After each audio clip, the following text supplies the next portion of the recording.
आजाद बोल इंडिया के इस वीडियो में आप देखेंगे तेल अवीव पर फिर से क्लस्टर अटैक। ईरानी बैलिस्टिक मिसाइलों ने इसराइल के दिल में मचाई तबाही, दिन दहाड़े कई लोग जख्मी। ईरान ने बदल दी मिलिट्री डॉक्ट्रिन, डिफेंसिव मोड से ऑफेंसिव मोड में गया ईरान, दुश्मन के लिए तैयार किया सरप्राइज अटैक। यरूशलेम में कयामत के सायरन, क्लस्टर वॉरहेड के फटने से सेंट्रल इसराइल की सड़कों और घरों को भारी नुकसान, जांच में जुटी इसराइली फौज। और ईरान ने संडे को बनाया सुपर संडे, एक और अमेरिकी फाइटर जेट मार गिराने की खबर, स्ट्रेट ऑफ हॉर्मुज के पास हाई वोल्टेज ड्रामा। शुरुआत करते हैं इस शो की। जितनी हैवी थी हेडलाइंस, खबरें उससे ज़्यादा भारी होंगी।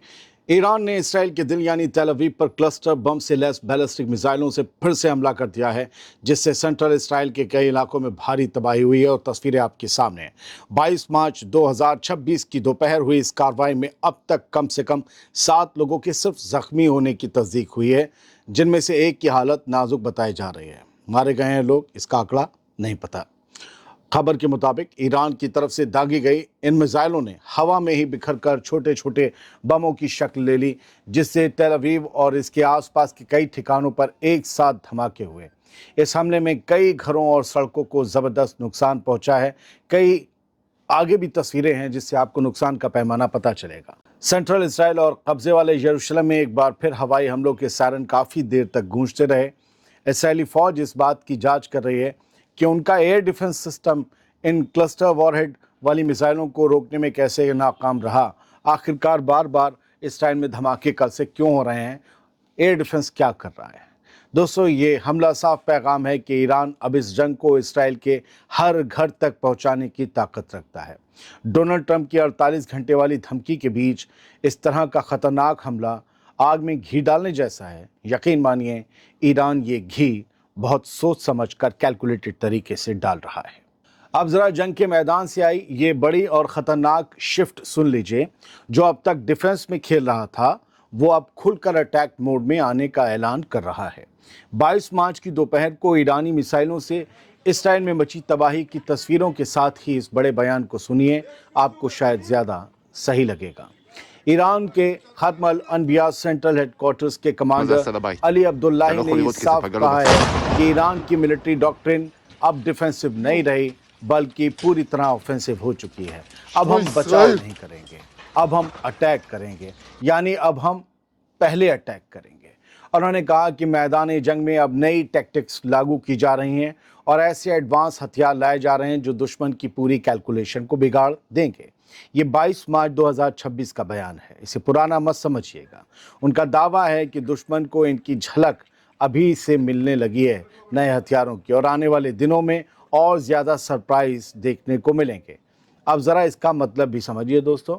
अगर कोई मुल्क खुद कहे कि अब वो डिफेंसिव नहीं सीधे अटैक करेगा, तो इसका मतलब होता है कि जंग अब और तेज़ और ज़्यादा ख़तरनाक होने वाली है। नई टेक्नोलॉजी और हथियारों की बात ये इशारा देती है कि आने वाले हमले पहले से ज़्यादा भारी होंगे, अनप्रेडिक्टेबल हो सकते हैं, यानी जिनके बारे में अंदाज़ा लगाना मुश्किल है। हम कल रात से डिमोना और बाकी जगह देख ही रहे हैं किस तरीके से मिसाइलें बरसी हैं ईरान की इसराइल के इलाकों पर, उन पर, और उनके बरसने के बाद, उनके इम्पैक्ट के बाद गज़ा जैसे नज़ारे थोड़े बहुत तो दिखे हैं। इमारतें तबाह हुई हैं, रहने लायक नहीं बची। ये पहली बार मुझे लगता है ईरान ने सुपर हैवी मिसाइलों का इस्तेमाल किया है। सबसे अहम बात जो इस बयान में थी वो था सरप्राइज़ वाला लफ्ज़। सरप्राइज़, चौंक जाओगे, यानी ऐसी चीज़ें जो अब तक मैदान में नहीं दिखी वो अब सामने आ सकती हैं। ये क्या होंगे, कैसे हथियार होंगे?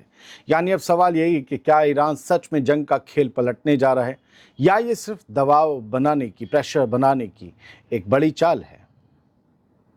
मुझे लगता है ईरान भी जो आजकल कह रहा है वो करके दिखा रहा है। हो सकता है कि अब दुश्मन के चौंकने की बारी आ चुकी है। स्ट्रेट ऑफ हॉर्मुज से एक बड़ी खबर आई है, लेकिन पानी के जहाज से जुड़ी हुई नहीं, फाइटर जेट से जुड़ी हुई है। हॉर्मुज के ऊपर ईरानी एयर डिफेंस सिस्टम ने एक अमरीकी F-15 को निशाना बनाने का दावा किया है। दावा ईरानी फौज ने एक फुटेज जारी किया है जो आप देख रहे हैं। इसमें उनके एयर डिफेंस सिस्टम को साउथ के कोस्ट यानी कि जनूबी साहिल यानी हॉर्मुज आइलैंड के पास एक F-15 जंगी जहाज के साथ भिड़ते हुए दिखाया गया, एयर डिफेंस और F-15 को। इस वक्त उस फाइटर जेट और उसके पायलट का क्या हुआ, इसके बारे में कोई पुख्ता जानकारी नहीं मिल सकी अभी तक। ईरानी आर्मी ने मामले की इन्वेस्टिगेशन शुरू कर दी है। ताकि पता लगाया जा सके कि जेट क्रैश हुआ या बच निकलने में कामयाब रहा। हॉर्मोज आइलैंड के पास हुई इस झड़प ने स्ट्रेट ऑफ हॉर्मोज में पहले से जारी टेंशन को और ज्यादा खतरनाक बना दिया। स्ट्रेट ऑफ हॉर्मोज एक पतला सा रास्ता है, हॉर्मोज आइलैंड एक जजीरा है। जानकारों का मानना है कि अगर कोई अमरीकी जेट गिराया गया है तो ये जंग में एक और बहुत बड़ा एस्केलेशन साबित हो सकता है। डोनाल्ड ट्रंप अपना माल कैसे बेचेंगे? F-35 गिरा दे कोई, हिट कर दे, F-15 कोई गिरा दे, क्या कहेंगे आप कि इसकी स्पीड कैसी है? इसकी स्पीड ऐसी है कि कोई इसे पकड़ नहीं सकता, गिरा नहीं सकता। हाँ, बस ईरान के एयर डिफेंस से बच के रहना, ऐसे करके शर्तें लागू। चलिए आगे बढ़ते हैं। कुछ खबरें यहाँ से देखें तो उससे पहले एडिशनल तस्वीरें देख लीजिए जो आज आई हैं इसराइल से, और ये सेंट्रल इसराइल के इलाकों की तस्वीरें हैं। और आप देखिए तो ईरान की मिसाइल ने क्या तबाही मचाई। अगर आप फुल फ्रेम इसे देखें तो आपको तबाही का लेवल पता चलेगा। पूरी एक घर की दीवार उड़ गई है और ये इमारत अब कम से कम रहने लायक नहीं बची, क्योंकि इसके स्लैब जो थे वो भी उड़ चुके हैं, लिंटर नीचे आ चुका है। इसमें रहना मतलब मौत के साथ रहने बराबर है। तो अभी तक जो गड्ढे पड़ते थे, अब दीवारें और छतें उड़ने लगी। इट मीन्स कि ग्रेजुअली सुपर हैवी मिसाइलों की तरफ ईरान ने शिफ्ट होना शुरू कर दिया है। उसे समझ आ गया है कि अब ये जंग जो है नेक्स्ट फेज़ में जा रही है, इसलिए अब नए हथियार दिखाने होंगे।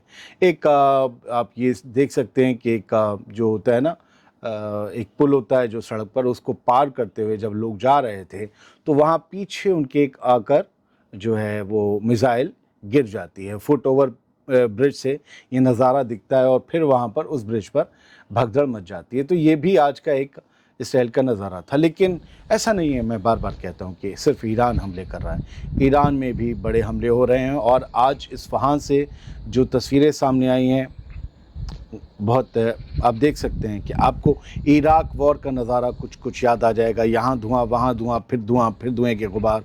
इराक वॉर के बाद ऐसे ही नज़ारे गज़ा वॉर में देखने को मिले, जब गज़ा को ज़ालिमाना तरीके से बेंजामिन नेतन्याहू और उसकी फ़ौज ख़त्म कर रहे थे, गज़ा को तबाह कर रहे थे। और वही अब नज़ारे ईरान से सामने आ रहे हैं। तो documentation from regime opposing sources, ठीक है, रजीम के जो मुखालिफ सोर्सेज हैं उनकी तरफ से कुछ डॉक्यूमेंटेशन, कुछ फुटेजेस जारी किए हैं। ईरान के निज़ाम के जो मुखालिफ लोग हैं ये वीडियो बनाते हैं। और ये ईरान के एयरफोर्स का अड्डा है इस्फहान शहर में। बताया जा रहा है कि वहाँ पर यह हमला हुआ है सुबह दोपहर 2:30 बजे के करीब। 22 मार्च को ये तस्वीरें सामने आई हैं जो मैं आपके सामने पेश कर रहा हूँ। बेंजामिन नेतन्याहू ज़िंदा है। वो जो उसके हर वीडियो में AI ढूंढते हैं, उनको ये देखना चाहिए कि वो फॉक्स न्यूज़ को खड़ा हुआ, मैं सिर्फ स्क्रीनशॉट दिखा रहा हूँ, पता नहीं ये फॉक्स न्यूज़ का वीडियो है क्या। वो खड़ा हुआ है भीड़ के बीच, वीडियो बन रहा है, और आगे दिखाऊंगा इस वीडियो का भी कोई वीडियो बना रहा था। तो नेतन्याहू का ये वीडियो AI नहीं है, नेतन्याहू ज़िंदा है, सही सलामत है, आपके सामने है। आज वो भीड़ के सामने खड़ा हुआ, जहाँ जहाँ तबाही हुई थी वो गया था और ये कह रहा था कि देखिए डिएगो गार्सिया तक जो है 4000 किलोमीटर तक ईरान की मिसाइल पहुंच गई है। यानी यूरोप के जो हैं बहुत से शहर जो हैं, उनकी कैपिटल्स जो हैं वो अब ईरान की ज़द में हैं। वहाँ कहीं भी जाकर यूरोप पर ईरान की मिसाइलें गिर सकती हैं, इसलिए उन्हें हमारे साथ आना चाहिए इस जंग में। और इसमें क्लैश रिपोर्ट ने जो वीडियो शेयर किया है, लिखा भी है कि नेतन्याहू कह रहा है कि it's time to see the leaders of the other countries join, some of them are beginning to move in that direction. वो ये कह रहा है कि ये वक्त अब ऐसा है कि दुनिया जो है वो देखेगी कि और भी मुल्क इस कैंपेन में, इस लड़ाई में ईरान के ख़िलाफ़ जुड़ते हैं। और कुछ ने तो बाकायदा इसकी शुरुआत भी कर दी है। मतलब उसका दावा है कि कुछ और मुल्क अमेरिका और इसराइल के साथ ईरान के ख़िलाफ़ इस मिलिट्री कैंपेन में जुड़ रहे हैं। तो ये एक तस्वीर थी। जो वीडियो मैं आपको दिखा सकता हूँ यही दूर से किसी ने बनाया है। नेतन्याहू भीड़ के बीच खड़ा है, वहाँ जहाँ ईरानी मिसाइल ने तबाही मचाई। बैकड्रॉप में वो आपको बिल्डिंग्स दिख रही होंगी, किसी की खिड़की जंगले पड़े हुए हैं, फिर नेतन्याहू आपको दिख रहा होगा और वो बात कर रहा है मीडिया से और लोग उसका वीडियो भी बना रहे हैं। तो ये बंदा ज़िंदा है, सही है, सलामत है। अब इसके अब जब इसका कोई AI बताए ना तो फिर समझ लीजिए या तो हम झूठे हैं या फिर वो AI का बहुत बड़ा एक्सपर्ट है और बहुत छूटा है बोलने में। सामने जिंदा खड़ा है सर, इतना भी मतलब किसी चीज़ को नकारना नहीं चाहिए। اسرائیل میں مچی تباہی کی اور ایک ٹیل اویو کی دو تصویریں دیکھ لیجئے. یہ جو وہاں پر سیٹلمنٹ بنے ہوئے ہیں ان میں کس طریقے سے آگ لگی ہوئی ہے. یہ ٹاپ ویو ہے. خوبصورت گھر بنا رکھے تھے فلسطینیوں کی زمین پر قبضہ کر کے ان سیٹلرز نے, اور ان میں یہ بری طریقے سے آگ لگی ہے. وہ آشیانہ جو کسی کا گھر جلا کر بنا تھا آج جل رہا ہے. اس کے علاوہ ایک اس میں اور ویڈیو ہے, لوگ دیکھ رہے ہیں سڑکوں پر کچھ جو ہے وہ کلسٹر بم آ کر گرا اور ایک گاڑی کا ڈیش بورڈ ہے یا پھر اس کا بونٹ ہے وہ تباہ ہو گیا اور لوگ اسی کی ویڈیو وغیرہ بنا رہے ہیں. تو یہ سب چیزیں تازہ تصویریں ہیں جو 22 مارچ میں 2 بجے سے شام 4 بجے کے 4:30 بجے کے بیچ میں آئی تھیں, جو آپ کے سامنے پیش کر دی ہیں. امید یہ کرتا ہوں میں نے صاف گوئی سے فیکٹ کے ساتھ ڈیٹ ٹائم بتا کر آپ کو خبر بتا دی ہوگی, اتنی آسان زبان میں بتائی ہوگی جتنی آسان زبان میں آپ بات کرتے ہیں. اگر کہیں اور کچھ ٹف بولتا ہوں تو بتا دیجئے, اردو انگلش ہٹا دیں گے, اپنی زبان ہندی ہے, بہت شاندار لینگویج ہے, ہندی میں بولیں گے, جو آپ کو کمفرٹ ہو ویسا کام کرتے ہیں, کیونکہ چینل کے مالک تو آپ ہی ہیں. سلامت رہیے, خوش رہیے.